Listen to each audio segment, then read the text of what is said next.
Kapri bisa menjelaskan ke kita soal historical dari Yayasan Tadul Lakota perjalanannya sampai dengan saat ini. Ya, Assalamualaikum warahmatullahi wabarakatuh. Salam sejahtera untuk kita semua. Om Swastiastu, Namo Buddhaya, salam kebajikan.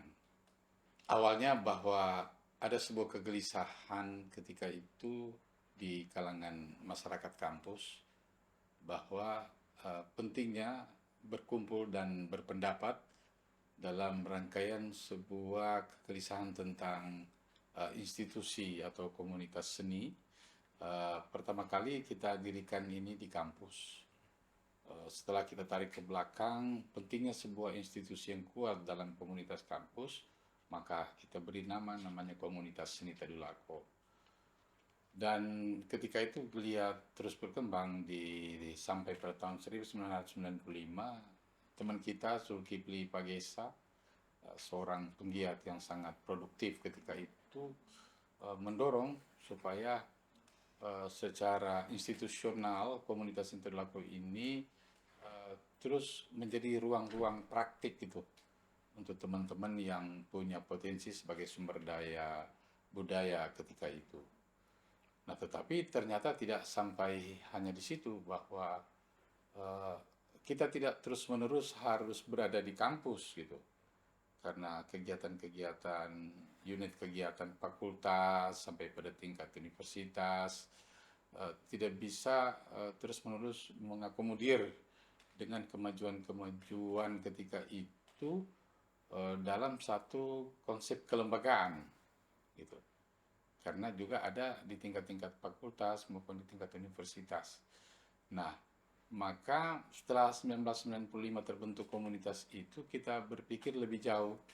Maka kita coba dengan Tridharma ketika itu, kita mencoba melakukan ruang-ruang di luar kampus, dan saat itu kita bernaung di sebuah yayasan namanya Yayasan Kebudayaan Sulawesi Tengah yang didirikan oleh almarhum Masyudin Masyuda gitu. Itu pun secara kelembagaan belum menunjukkan kemajuan-kemajuan yang berarti ketika itu. Maka kita menghimpun beberapa tokoh-tokoh saat itu, kemudian saya mencoba diskusi sama waktu itu Bang Longki, kemudian juga ada Pak Masyud Bakri, seorang yang mencintai sastra. Kemudian waktu itu ada Pak almarhum, juga sudah almarhum semua, Pak Nur Kartono, orang yang tertarik juga membicarakan masalah-masalah musik ketika itu. Nah, maka dari sana keinginan kita membuat lembaga yang kuat menaungi komunitas ini, maka didirikanlah 2 tahun kemudian setelah itu didirikan Yayasan Tadulakota atau Tadulakota Foundation. Ya, karena pergulutannya di sana itu kita banyak memang memakai simbol-simbol ketadulakoan, konten-konten isi budaya dari Tadulako, maka kita mempertegas bahwa inilah para Tadulako-Tadulako yang menghimpun dirinya menjadi sebuah yayasan atau foundation ketika itu. Nah, dari situlah maka kita merumuskan seperti apa aturan-aturan di dalam mendirikan sebuah yayasan. Nah, ternyata juga itu belum cukup gitu. Karena kita berdiri waktu itu belum ada undang-undang ya, undang-undang tentang yayasan pada tahun 2000, undang-undang nomor 16 tahun 2021 itu ada undang-undang yayasan gitu. Nah, maka kita berusaha menyesuaikan itu. Kemudian pengaturan itu legalitasnya belum sampai pada Kemenkumham ya, masih di pengadilan negeri gitu, pengadilan negeri Palu gitu. Nah, namun pada tahun berikutnya undang-undang itu juga ada mengalami perubahan di 2004, sehingga kita menyesuaikan lagi dengan itu. Nah, tetapi proses-proses juga kegiatan kebudayaan terus berjalan dan berkembang itu, sehingga tidak cukup kita hanya mengandalkan komunitas tentunya, karena harus ada legalitas secara formal tentang yayasan itu. Nah, dari sana maka sudah ada pengakuan legalitas itu, ya Tadulakota bisa lebih banyak membuat kegiatan-kegiatan yang strategis sifatnya, termasuk juga bagaimana melakukan pendampingan di masyarakat, kemudian menumbuhkan program-program kegiatan dan seterusnya. Nah, itu kira-kira secara kelembagaan itu. Apa yang mendasari dari teman-teman di komunitas atau di yayasan saat itu untuk memilih jalur kebudayaan sebagai konsentrasi dari kerja-kerja membangun ekosistem kerja di kebudayaan itu sendiri? Iya, saya kira memang karena luasan Sulawesi Tengah yang plural society tentunya dan juga secara etnisitas ini sangat kaya. Jadi kita melihat karena di dunia kebudayaan ini kan eh, tidak seperti apa ya menyandingkan itu misalnya dunia keolahragaan itu gitu sih. Kalau di olahraga kan jelas secara struktur, tapi kebudayaan itu kita pilih sebagai visi utama kita bagaimana untuk melakukan kerja-kerja kebudayaan dan kemanusiaan. Nah, sebagai sebuah institusi yang nirlaba tentunya bahwa proses ini bagaimana dia bisa survive, bisa bertahan hidup dulu gitu secara kelembagaan. Maka urusan-urusan kebudayaan itu kan tidak mampu dikerja juga hanya pada organisasi perangkat daerah. Nah, maka diharapkan tumbuhnya institusi-institusi publik itu untuk bisa berbagi peran gitu. Nah, nampaknya ini penting. Nampaknya ini penting dan kita tetap konsisten bahwa apa namanya aktivitas yang kita lakukan aktivitas kebudayaan baik secara fisikal ya, secara material maupun secara ekspresif itu. Ya kalau istilah ininya apa ya tangible dan intangible itu. Nah maka eh, karena dunia ini sedikit sekali dukungannya secara apa ya secara logistik gitu dan eh, politik politik kebudayaan itu apa ya belum memihak pada persoalan logistik gitu atau eh, penganggaran misalnya itu juga menjadi hal-hal yang penting untuk kita bisa lihat misalnya bagaimana sistem politik kebudayaan itu benar-benar memihak gitu kepada pembangunan kebudayaan. Nah, maka pastilah bahwa Tadulako Kota memilih jalur kebudayaan itu dan kemanusiaan ini perlu juga ditopang dan bisa membangun sinergisitas ya secara komprehensif dan multi stakeholder ya atau istilah sekarang apa pentahelix itu ya. Ya kayak gitu. Jadi ada akademisi, ada masyarakat, ada budayawan, ada seniman, ada pekerjanya, ada yang ngurus manajerial dalam membangun tata kelola dalam satu ekosistem kebudayaan itu. Nah, maka Tadulako Kota sejak dulu sudah memilih itu semenjak kita surut ya 28 tahun, 30 tahun ke belakang punya mimpi dan impian bahwa pentingnya membangun sebuah institusi itu dia bisa bertahan dan ternyata dalam proses 20 tahun ke belakang itu ke depan ya kita baru mulai muncul sebagai sebuah institusi yang benar-benar bisa melakukan pergaulan gitu, membangun network dan teman-teman di luar untuk bisa sinergi baik dalam rangkaian apa namanya proses-proses jaringan maupun program-program itu. Nah, itu kira-kira. Terkait dengan itu apa yang disampaikan tadi dengan sumber daya manusia yang dimiliki, kemudian orientasi kerja di ranah kebudayaan itu tentunya punya tantangan dan peluang di saat itu sampai dengan saat ini. Kira-kira menurut Yayasan Tadulako Kota, hal-hal apa yang sekiranya bukan hanya terkait SDM tapi juga isu-isu yang strategis yang mesti dilakukan terkait kemajuan kebudayaan itu sendiri? Ya, saya kira ya, karena saya sebut tadi bahwa Sultan memiliki pluralitas etnik-etnik gitu, dan ini merupakan sebuah apa ya kekayaan itu. Nah, eh, eh, Tadulako Kota saya kira harus punya komitmen yang kuat gitu untuk melihat ini adalah sebuah peluang gitu. Nah, tetapi sebagai sumber daya manusia kebudayaan atau sumber daya budaya, kita memang agak tertinggal gitu. Nah, tetapi kita berharap dengan adanya dukungan institusional publik ini menjadi sesuatu semangat baru. Nah, maka saya pikir bahwa eh, sumber daya manusia budaya dipadu dengan kemampuan ilmu pengetahuan, teknologi, dan seni budaya itu sendiri, ya istilahnya ipteks itu. Orang banyak bicara ipteks saja, tapi S-nya yang nggak ada itu. Tapi sebenarnya eh, itu dia berjalan secara bersamaan, karena pembangunan kebudayaan itu merupakan dasar, fondasi yang kuat dalam membangun sebuah negeri gitu. Jadi bukan hanya di Sulawesi Tengah, tetapi secara nasional saya kira di sanalah rohnya gitu. Karena di dalam kebudayaan itu membangun jiwa gitu. Jadi tidak secara fisikal tapi jiwa dulu yang dikedepankan gitu.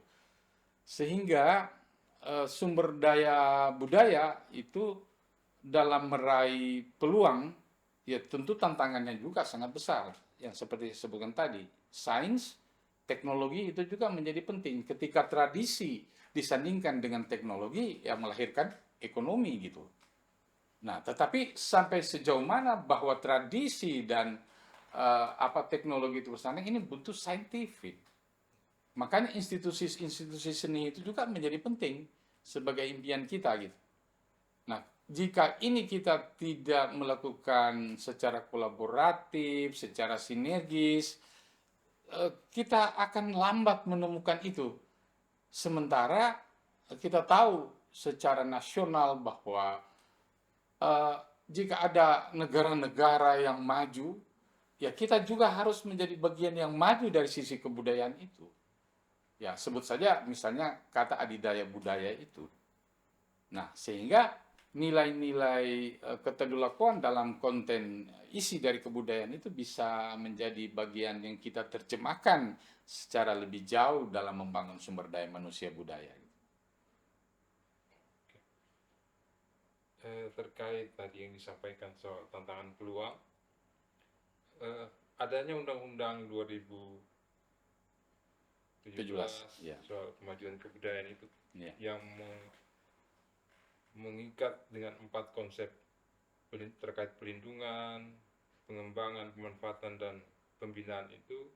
Kira-kira dari Yayasan Tadulako Kota sendiri, hal apa saja yang sekiranya perlu dilakukan langkah-langkah strategis terkait menyikapi hal itu? Itu agak serius itu, karena ternyata kita tidak bisa hanya melihat secara secara parsial itu, tetapi melihat ini secara holistik.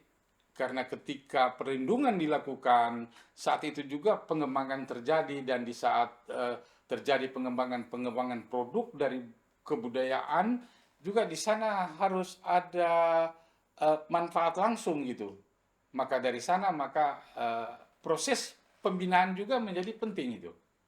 Nah, maka saya kira dia harus betul-betul sejalan dengan itu, dengan adanya Undang-Undang Pemajuan Kebudayaan sekian puluh tahun. Kita berterima kasih ya kepada Direktorat Jenderal Kebudayaan gitu, yang memang menggagas ini penuh dengan luar biasa. Sekian puluh tahun kita baru punya satu undang-undang tentang kebudayaan itu. Nah, dan saya kira dengan adanya undang-undang, dengan adanya Perpres juga ya sudah punya, terus ada beberapa lah yang bisa kita lihat ke depan, termasuk menuju pada rencana strategis nasional gitu. Nah, maka dengan adanya itu sebenarnya geliat kesenian itu sudah mulai sudah terbuka gitu. Jadi mulai ada yang bisa diurai gitu. Nah, tetapi kita juga harus melihat bahwa kebebasan ekspresi ini benar-benar juga harus dijamin oleh negara gitu. Jadi kebebasan ekspresi itu menjadi penting, karena pergulatannya kita juga harus merujuk bahwa dunia juga harus menerima tentang pertukaran daripada nilai-nilai kebudayaan itu dari satu zaman ke zaman yang lain terjadi proses transformasi di sana gitu.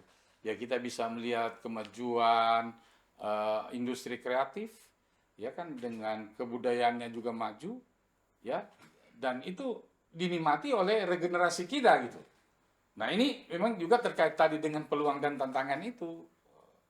Eh, Generasi baru lebih mudah bisa menonton K-pop dan seterusnya, tetapi juga secara perlindungan menjadi penting karena kita di sana ada disebut dengan cultural identity gitu. Nah, cultural identity ini bisa terjadi jika perlindungan dan pembinaan ini juga terus dilakukan secara bersamaan. Dan itu tidak saja hanya diperankan oleh organisasi perangkat daerah, tetapi peran ini juga harus ke masyarakat, khususnya dukungan terhadap institusi publik itu sebagai bagian kelembagaan dari organisasi masyarakat tentunya. Nah, dan inilah yang menjadi harapan kita ke depan bahwa sudah ada nih undang-undangnya sudah punya, ini sudah punya, terus kemarin juga kita sudah punya Perda tentang penyelenggaraan kebudayaan daerah. Tapi bagaimana ini bisa menjadi applied gitu? Bagaimana ini bisa mewujud itu? Ya kan? OPD tidak bisa jalan sendiri juga, harus bersama dan sinergisitas ini harus kita bangun itu secara berjenjang gitu. Ya, pada tingkat bawah, pada tingkat komunitas dan seterusnya, ya ini harus terus-menerus dan peran-peran itu tidak semua bisa dilakukan oleh OPD, maka pentingnya organisasi publik itu khususnya dukungan terhadap kelembagaan ini menjadi penting sebelum kita bicara efek dari budaya maupun isi dari budaya itu sendiri sebagai konten yang penting dalam melakukan pertukaran nilai-nilai tadi itu. Nah itu saya kira.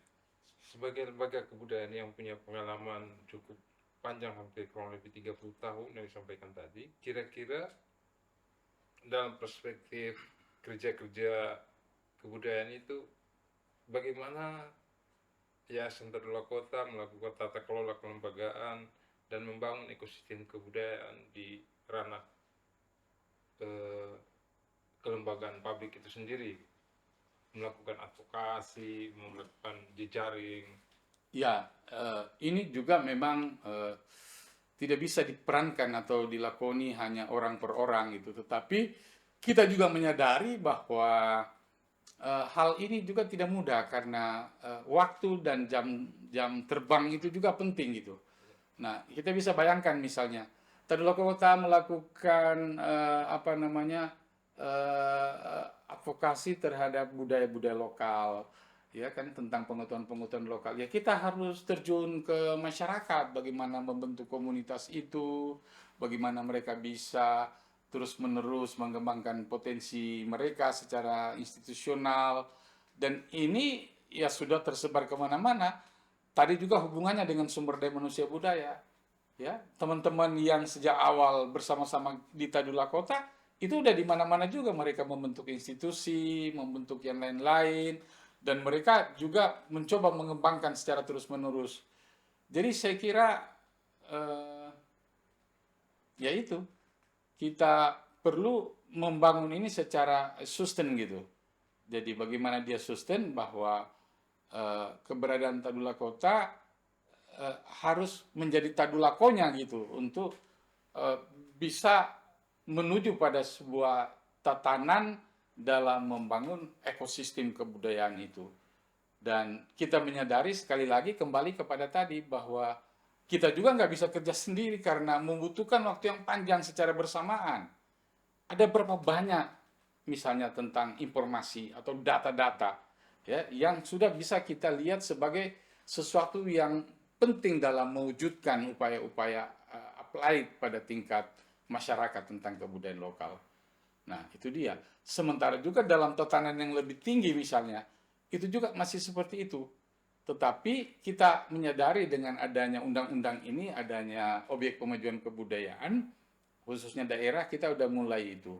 Tetapi ini juga harus terus diperbaharui gitu tentang informasi itu gitu. Sehingga sebuah informasi ini dia tetap punya akurasi dan bisa dimanfaatkan untuk hal-hal yang menuju proses penciptaan produk dan seterusnya, kajian-kajian dan seterusnya. Dan sekali lagi bahwa dunia akademik itu juga menjadi penting karena sebagai laboratorium yang bisa menjadi pusat informasi, ini harus didistribusi kemana-mana, termasuk kepada kita sebagai sebuah institusi dan Yayasan Tadulako Kota memiliki satu bukan juga pusat, tetapi kira-kira punyalah informasi tentang kebudayaan itu. Nah, itu kira-kira. Oke, kita sudah sampai di ujung dari diskusi atau wawancara hari ini. Kira-kira apa yang mau disampaikan oleh Yayasan Tadulako Kota terkait program Indonesiana ini, khususnya terkait dukungan institusional Indonesiana yang sudah berjalan saat ini, dan kira-kira harapannya ke depan terkait program ini seperti apa? Ya, kita saya kira berterima kasih bahwa adanya dukungan Indonesiana sebagai platform yang memang memberikan dukungan institusional gitu. Ya. Tetapi kita berpikir bahwa yang paling awal memang apa yang diberikan dukungan ini menjadi penting dulu untuk mendirikan tadi pondasi dan rumah ini gitu. Jadi pondasi dan rumah ini kita bangun dulu sebagai pusat informasi dengan harapan dia bisa sustain dan kemudian itu bisa ditularkan kepada yang lain gitu. Nah, tetapi terlepas dari semua itu juga kita mengharapkan bahwa adanya Indonesia dan LPDP ini bisa memberikan sejumlah dukungan terhadap institusi-institusi publik. Jadi bukan juga hanya Tadulako Kota gitu, tetapi juga kepada lembaga-lembaga lain yang tentunya diharapkan bisa menjadi pusat-pusat baru sebagai arena pertarungan kebudayaan gitu. Dan ini sebagai sebuah rasa yang sangat simpati bahwa program ini sangat positif itu. Karena kita seperti dibangunkan dari tidur begitu. Ya kan? Ini ada dukungan ini secara institusional. Dan ini menjadi sesuatu yang sangat mujarab gitu untuk bisa membangun sebuah ekosistem tadi itu. Dan saya kira kita juga berterima kasih khususnya kepada Direktorat Jenderal Kebudayaan yang membuka ruang-ruang ini lebih besar, dan saya kira ini sebagai tahapan awal yang kita berharap adalah ada sesuatu yang sustain tadi. Dan akhirnya saya kira itu sekali lagi terima kasih kepada Direktorat Jenderal Kebudayaan yang sudah memberikan dukungan dan supportingnya itu. Saya kira itu. Oke, terima kasih.